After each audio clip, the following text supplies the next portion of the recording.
What is going on, everybody? Welcome into TTP Sports. Flyers, 2 wins in a row. 2 wins in a row. And today, probably their best looking game of the season, I would say. They beat the Seattle Kraken by a score of 5-2. Owen Tippett remains red hot. The dude literally cannot stop scoring. He has been on a complete tear. Right now, he does look like a completely different player. He is all over the ice in a good way, and he is basically just a gigantic force out there right now, and it's very fun to watch this version of Owen Tippett.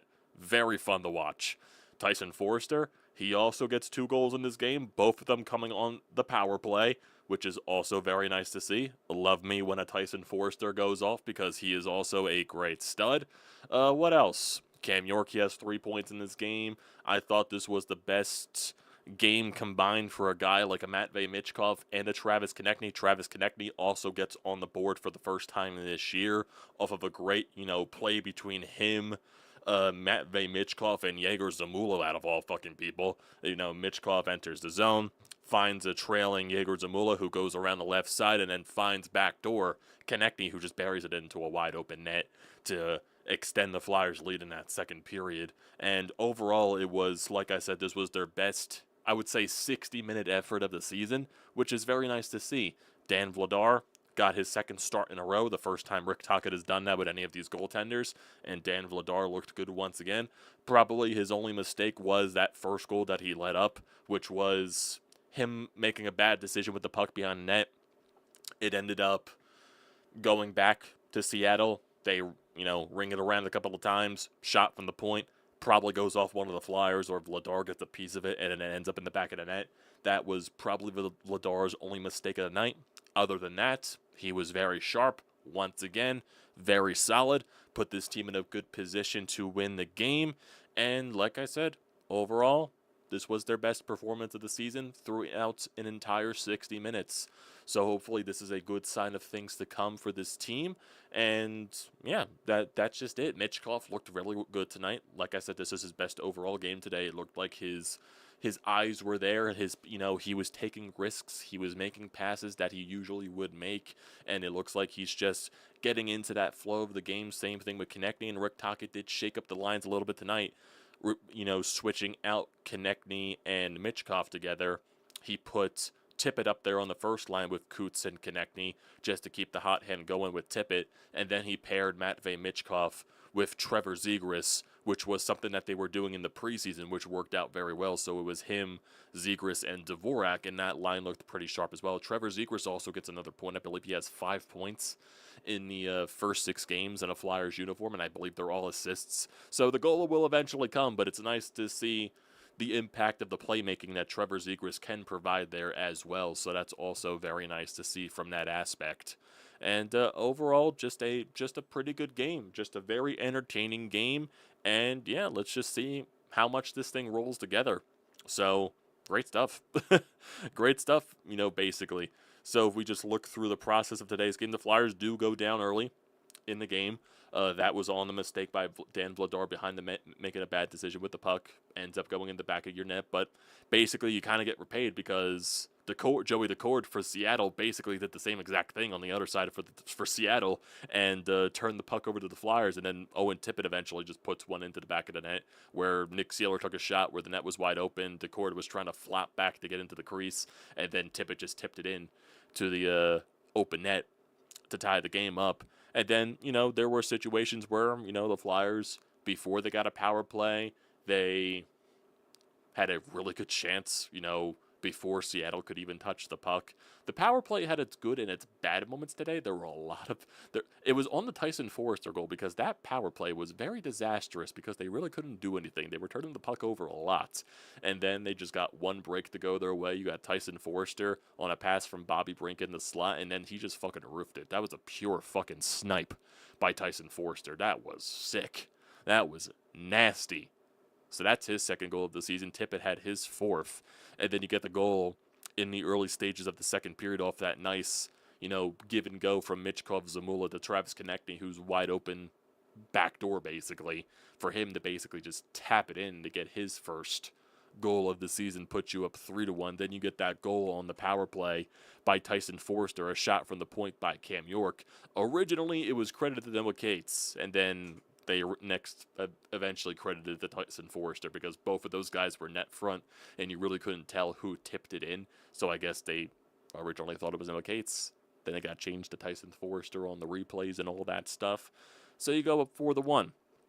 Then you start to get a little bit undisciplined, and then Nyman for Seattle, 1 times at home off of a, there was a scrum and a scramble in front of Dan Vladar. Matty Beniers ends up coming up with the puck, and then he finds Nyman, who just fucking rips it by into a wide open net because no one knew where the puck was at that point. And Seattle made it 4-2, but then Owen Tippett, off of a weird play actually, because it was him and Sean Couturier, and this was in the later stages of the second period. Him and Couturier going a little bit of a give and go, and then it looked like it was going to be a weird pass, and then Tippett throws it onto the net, maybe trying to get a redirection from Travis Konechny, and as Tippett throws it on the net, it goes in off the cord, and I guess the cord's momentum pushed the puck into the net as it was going through his body, I guess. So the puck ended up in the net, and it's another goal for Tippett. I don't fucking care because they don't ask how you do it, they ask how many, and it ended up with the second goal of the night for Tippett. So that was fun to see. Third period, there definitely was a lot of action. There was a lot of physicality in this game, too. It was very heavy hitting. These teams definitely did not like each other. Grabenkin gets into a little bit of a scram after Garnett Hathaway takes an awkward hit, so Grabenkin stepping up for his veteran teammate. Travis Konechny also gets into a fight in the third period after, I believe, Tippett hits somebody into the boards, and then they try to go after Tippett, and TK standing up for Tippett there gets the fighting major there as well. So there was a lot of physicality. And there was some things that I did notice in that third period too that were very intriguing, I guess you can say, because Taka then, because going through all these penalties, there were a lot of penalties in this game, and there were a lot of, people in the box for a long time, so that means you got to shake up the lines a little bit. And there were instances in this game where Grabenkin was playing on the line with Michkov and Trevor Zegras, and Grabenkin had some good chances. There was a good pass from Zegras and Michkov, and Grabenkin had a fucking clapper. The thing was a fucking bomb that completely missed the net. It was close, but it completely missed the net, and I was like, damn, that was a fucking rocket. I was not expecting that. I was like, damn, I wish that went in.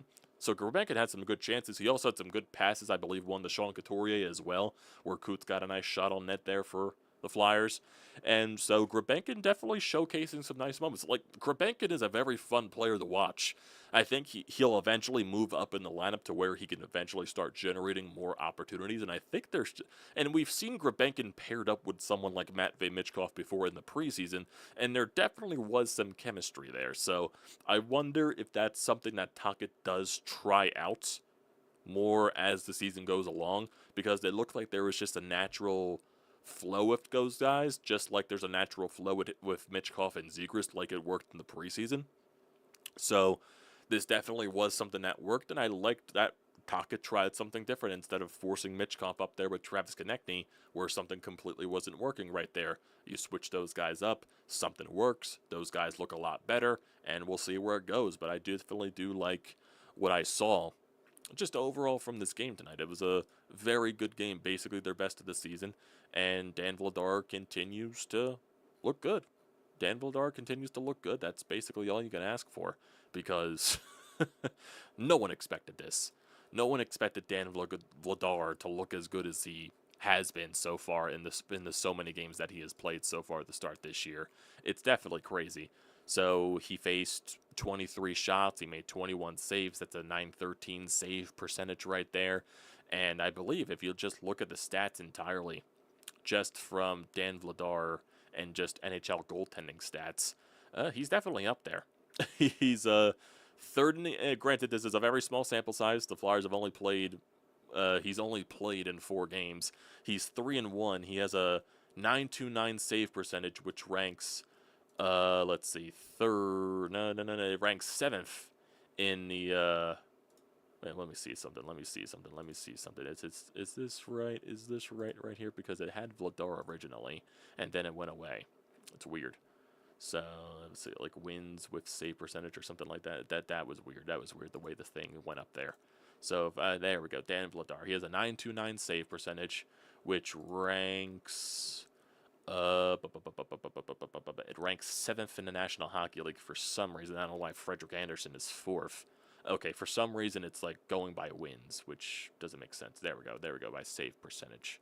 By save percentage. He has the 10th best save percentage in the National Hockey League, and he has a 1.75 goals against, which is 4th in the National Hockey League, behind guys like Scott Wedgwood, Dobes from Montreal, and Igor Shesterkin for the New York Rangers.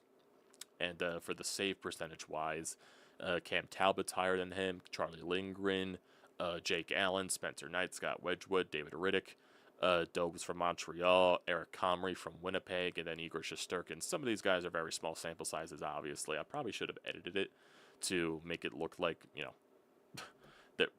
granted, still, the point stands. Vladar has been good. Vladar has been good. That's what this summary should be entirely. And I think the funny thing is, I don't think many Seattle fans were paying attention to this Kraken game whatsoever because of the ALCS Game 7 with the Mariners and the Toronto Blue Jays, which has been crazy, where Seattle goes up 3-1 on a couple of home runs by J-Rod and Cal Raleigh, and then not that long ago, George Springer just hit a 3-run shot to put the Blue Jays up 4-3, and I believe that was in the bottom of the 7th inning. So, absolutely crazy stuff here. So the Blue Jays right now are in bark of going to the World Series to face the Los Angeles Dodgers, so we'll see how that game ends. But back to the Flyers, and what's more important right now, just overall, very good game. Very, very, very good game. Very entertaining game, like what I saw from the boys out there. There was a very nice flow. It just looked like there was a lot of energy right here from the boys. And it was their best overall game of the season so far. Granted, they've only played so little, but it's nice to see. It's very nice to see. So we'll see where this really picks up for the Flyers, and we'll see how it continues. I actually do want to see some stats so far to start the year and see how everything is going. So far, the Flyers' point leader actually is Sean Couturier. He has 7 points in 6 games so far, 2 goals and 5 assists. I actually did think he had 2 points in today's game, if I'm not mistaken, so that's very nice to see. Tyson Foerster, he has 6 points, 3 goals, 3 assists. Unless this is not updated. This is not updated? It might not be. It might not be. I'm not entirely sure. Let me see. I want to go to this game, because did they take the credit away from Tippett's goal? Second goal? Let's see. I want to see, actually. Did they take that credit away? Did they take that credit away? No. Okay, no, he has 5 goals in the year. I'm wrong. For some reason, I thought he had 6. So, Tippett, he has 5 points on the year with 5 goals and 0 assists. Trevor Zegras, he has 5 points on 5 assists. Noah Case, that's 4 points. Bobby Brink, 4 points. Travis Sanheim, 4 points. Konechny, 3 points. Cam York, 3 points, where all of his points came today. Dvorak has 2 points. Mitchkov has 2 points. And yeah, very nice to see. And then Dan Vladar with his very nice-looking stats. And then there's Sam Ersson. That's basically it. But I like what I see from Coots. 7 points in 6 games. That's my captain. Coots has looked good. Just saying. Coots has looked good. A lot of Flyers fans, a lot of Flyers social media, throwing Coots into the gulag the past couple of years. Dude's 2 years off of now, 2 back surgeries. He's finally feeling like himself, like he has said he feels a lot better, and he feels better than he has been since before the back surgery. So, I think this is what's reflecting in the games. Coots has looked pretty good. Pretty good. So that's nice. Very nice to see. But, yeah. Not much else. Doesn't look like from today's game. It was just a good overall game in general. And for the upcoming games for the Flyers, they got Thursday in Ottawa. So it's their first road game in a while since the beginning of the season. And then they have 3 more home games in October against the Islanders, Penguins, and the Nashville Predators.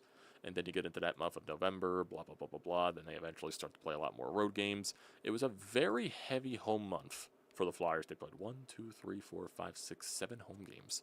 That is crazy. I do think they have a lot of home games in the first few months of the season before eventually they start playing a lot of road games.